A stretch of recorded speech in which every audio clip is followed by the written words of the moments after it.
As we watch right now, the limousine pulling up on the south grounds of the White House outside the diplomatic entrance.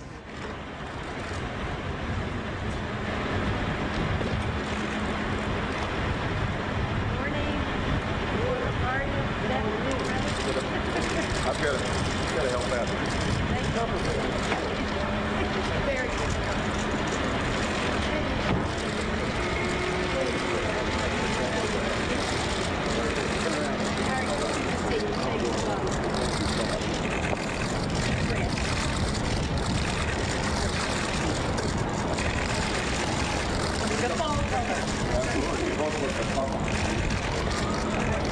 Start taking place at 2 o'clock Eastern right now. Instead, we saw it happen about 10 minutes or so ago, that the Bushes greeted the Obamas on the south lawn of the White House. And very quickly, just moments after their arrival, the two couples headed inside the White House to the diplomatic reception room. They were greeted there, we are told, by the chief usher, Admiral Stephen Rochon. And then moments later, the president and the president-elect took that traditional walk down the colonnade. We have seen this shot certainly so many times before.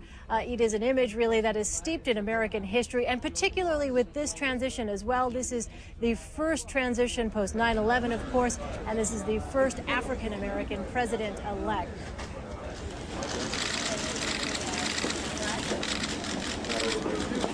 Go back.